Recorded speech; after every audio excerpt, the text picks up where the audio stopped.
बिस्मिल्लाहिर्रहमानिर्रहीम। अस्सलाम वालेकुम नादरीन, आप यूट्यूब चैनल देख रहे हैं। मैं इमरान खान हूँ। नादरीन, बड़े लंबे अरसे से मैं ख़बरदार करता चला आ रहा हूँ कि बलूचिस्तान की सूरत हाल ख़राब हो रही है।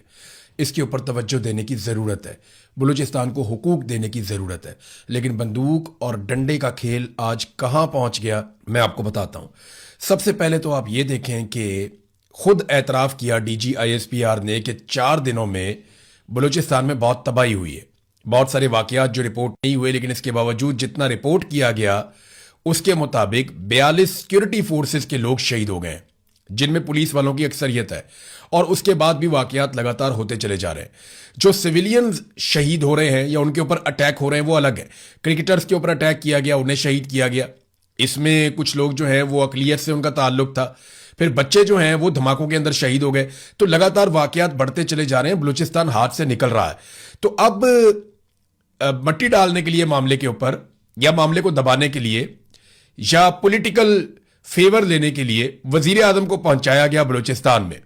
यानी वजीर आजम को, कुछ सियासतदानों को और जो कैबिनेट के लोग हैं उन्हें बलूचिस्तान में पहुंचाया गया। वजीर आला को बिठाया गया, वजीर आजम को बिठाया गया, साथ में फील्ड मार्शल आसिम मुनीर और बाकी लोग बैठे थे। देखें, ये जितने लोग बैठे हैं सारे इर्रेलिवेंट हैं। एक्चुअली बलूचिस्तान का एक एक फैसला वहां मौजूद मिलिट्री एस्टेब्लिशमेंट करती है। आसिम मुनीर साहब और उनके सबॉर्डिनेट्स जो हैं वो सारे के सारे बलूचिस्तान का फैसला करते हैं। सियासतदानों का इससे कुछ लेना देना नहीं है।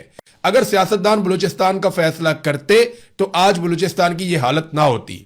वहां पे जो हुकूमत बिठाई हुई है वो आसिम मुनीर साहब ने अपनी मर्जी से लाके बुकटी को बिठाया फॉर्म 47 देकर। वो तो असली आदमी नहीं है, वो तो नकली आदमी है।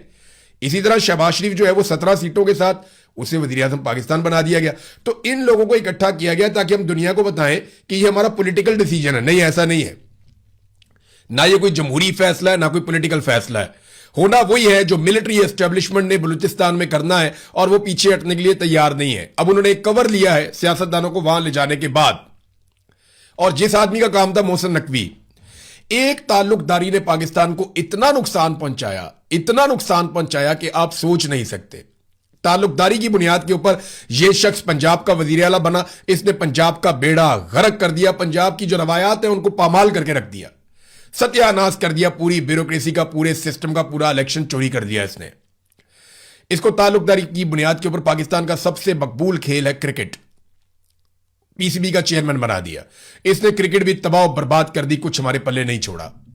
फिर ताल्लुकदारी की बुनियाद के ऊपर इस शख्स को वजीर दाखिला बना दिया गया। सेनेटर बनाने के बाद इसने पाकिस्तान की दाखिला सूरत हाल ऐसी कर दी है कि आज पूरे पाकिस्तान में आग लगी हुई है, और वो आग फैलती फैलती आजाद कश्मीर तक पहुंच गई है।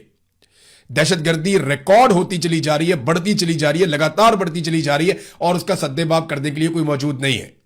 और यह शख्स आज भी वजीर दाखिला है। अब यह वजारत खारजा के अंदर मुंह मार रहा है। अब ये जाकर वहां अक़वाम मुत्तहिदा में मीटिंग्स कर रहा है, कभी इस मुल्क में कभी उस मुल्क में। तो अब वजारत खारजा का भी बेड़ा गर्क होने लगा। यह बात आप लिख कर रख लें कि ताल्लुकदारी की बुनियाद के ऊपर यह बंदा जिस महकमे के अंदर, जिस इदारे के अंदर, जिस शोबे के अंदर गया, उसका इसने बेड़ा गर्क कर दिया। और इसके वहां पे सस्टेन करने के पीछे सिर्फ एक वजह रहती है कि इसके फील्ड मार्शल आसिम मुनीर के साथ ताल्लुकदारी है, बस, और कुछ भी नहीं है। अब बलूचिस्तान के हालात बदतरीन होते जा रहे हैं। जब वजीर आजम वहां पे पहुंचा तो तोहफा पता क्या मिला वजीर आजम को? चागी शहर के ऊपर दहशतगर्दों ने कब्जा कर लिया। बाकायदा मनाजिर मौजूद है, वीडियोज मौजूद है, तस्वीर मौजूद है। मैं ये देख रहा था अभी सारा। चागी शहर के अंदर BLA के लोग आते हैं। अब आप कहें फितनतुल हिंदुस्तान, फितनतुल इसराइल, फितनतुल यहूद, फितनतुल हुनूद, फितनतुल शैतान, आप जो मर्जी नाम देते रहे उनको। भाई BLA है, वो शहर के अंदर आ गई और उन्होंने आकर पूरे शहर पे कंट्रोल कर लिया।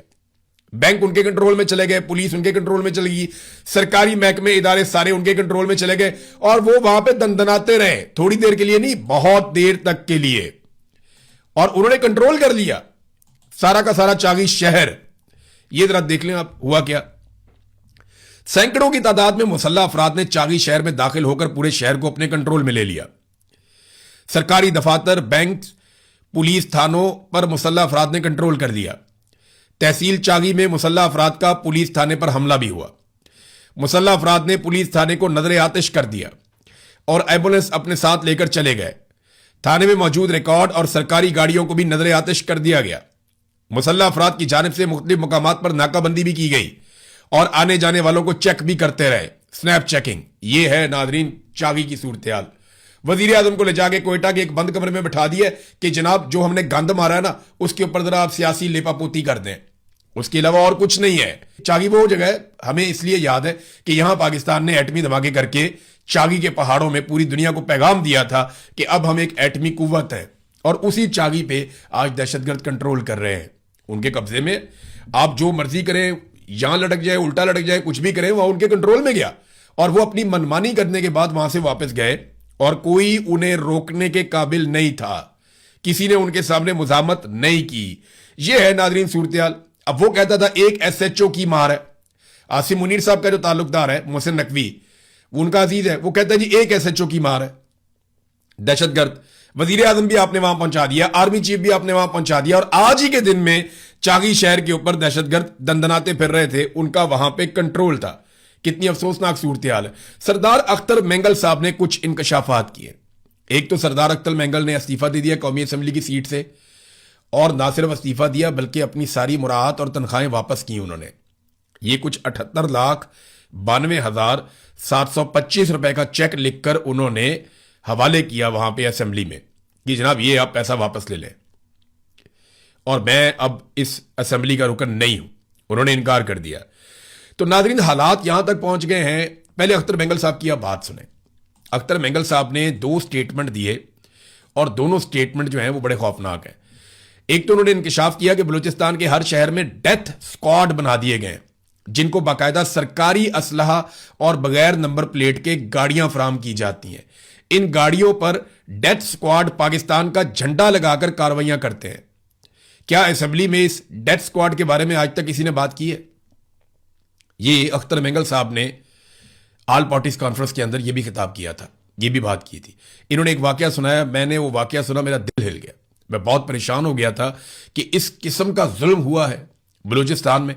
वक्त कम है लेकिन इसके बावजूद ये वाकया आपको सुनना चाहिए, और जरूर सुनना चाहिए, क्योंकि इससे आपको पता चलेगा कि दहशतगर्द बनते कैसे हैं और उनकी तादाद बढ़ती कैसे है। अख्तर मेंगल साहब बताते हैं कि खुजदार का इलाका है जहरी, वहां पे सरदार नसीर हैं, वो बहुत बड़े सरदार हैं वहां के। उनके घर पे सिक्योरिटी फोर्सेज आती हैं।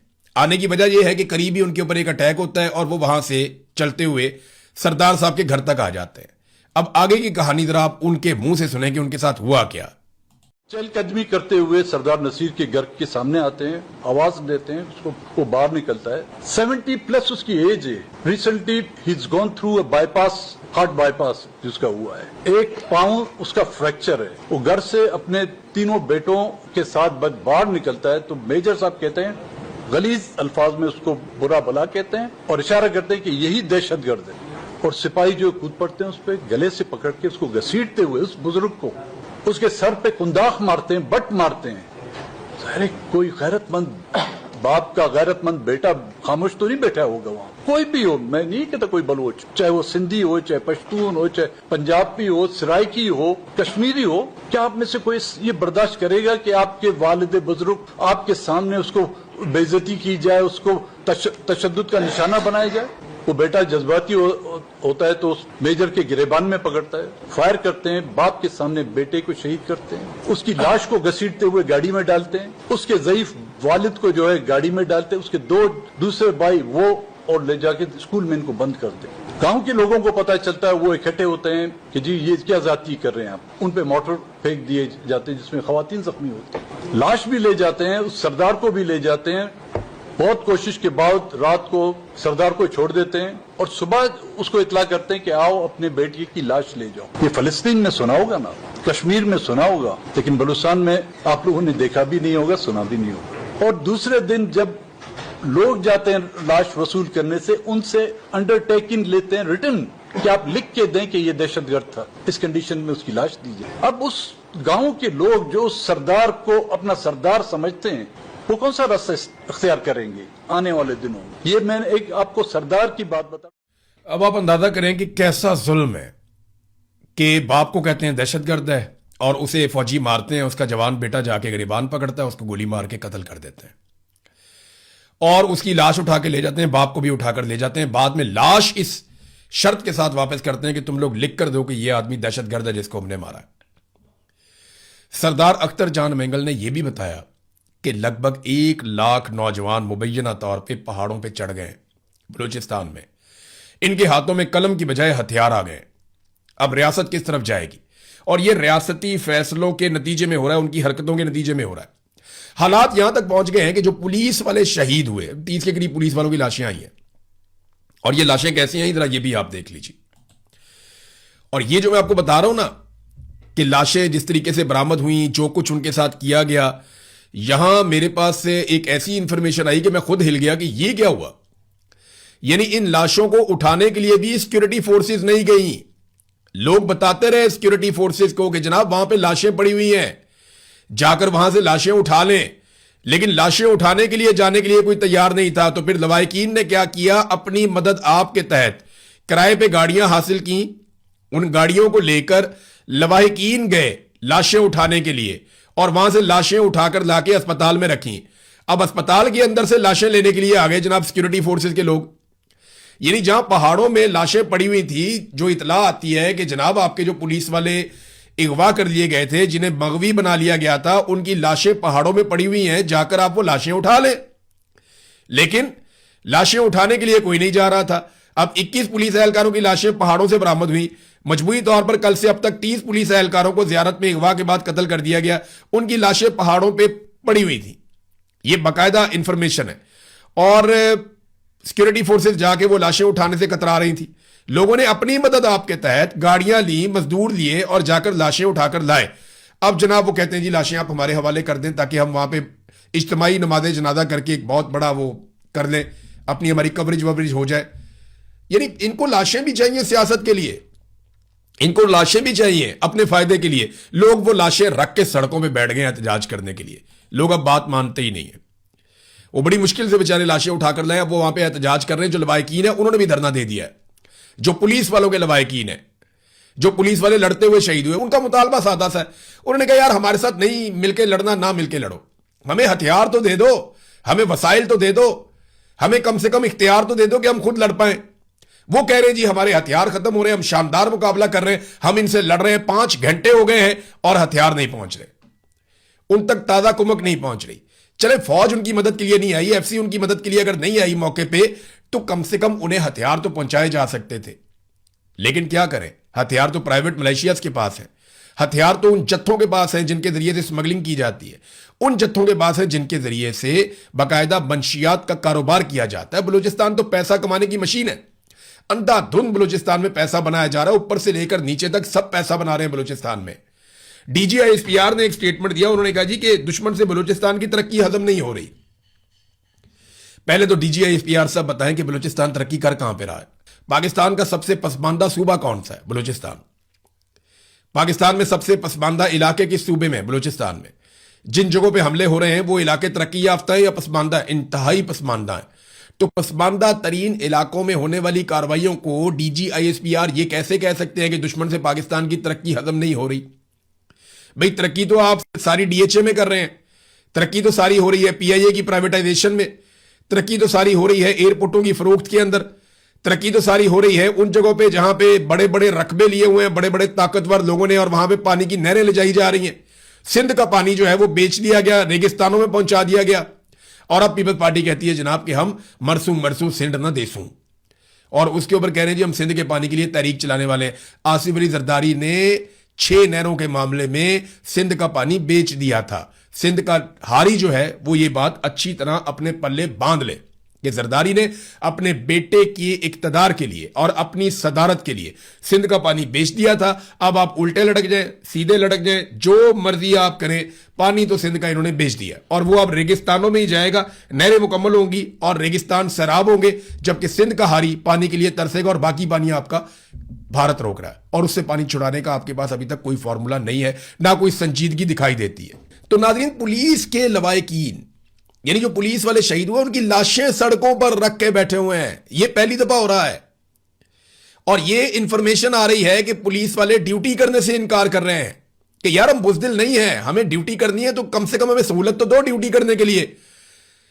वहां से मादनियात उठाकर ले जाते हैं बलूचिस्तान से, तेल की स्मगलिंग वहां से चल रही है, मंशियात की स्मगलिंग और कारोबार वहां पे चल रहा है। सारे लोग मुनाफा बना रहे हैं और बर कौन रहा है? मकामी बलूच, चाहे वो पश्तून है चाहे वो बलूच है, उसका कत्लेआम हो रहा है वहां पे, और इक्तदार के ऊपर बिठा दिए जाली लोग, जैसे हमेशा से बिठाए जाते हैं।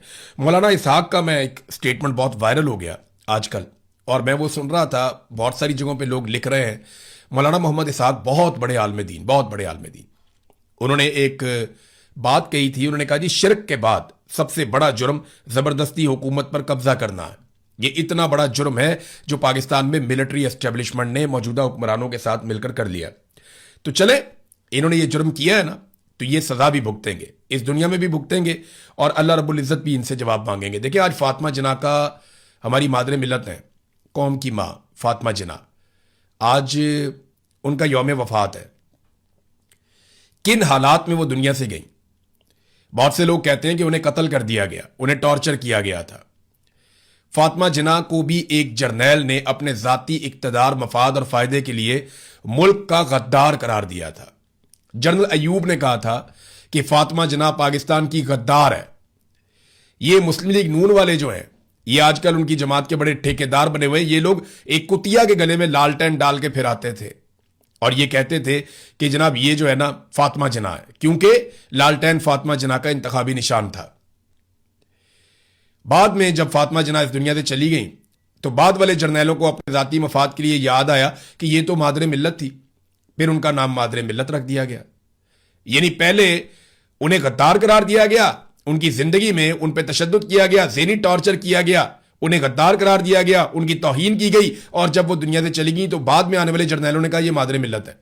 तो अपने फायदे के लिए ना इन्होंने कल को इमरान खान को भी कोई बहुत बड़ा लकब दे देना है, आने वाले जर्नैलों ने। आज वाले जर्नैल तो इमरान खान को गद्दार करार दे रहे हैं, मार रहे हैं, जुल्म कर रहे हैं, तशद्दुद कर रहे हैं, कैद तन्हाई में रखा हुआ है, वो हार नहीं मानता इनसे। और आने वाले जर्नैल याद रखिएगा, वो अपने मफाद के लिए ना, उस वक्त जो उनका मफाद होगा वो कहेंगे जी इमरान खान जी बड़ा नेशन का ये था वो था, वो बहुत बड़े बड़े अलकाबात दे देंगे। जिसे मोहसिन पाकिस्तान कहा गया, डॉक्टर अब्दुल कदीर खान, उसको इन्होंने ऐसा निशाने इबरत बनाया कि वो कहता था यार मुझे दुख है कि मैंने इनके लिए काम क्यों किया।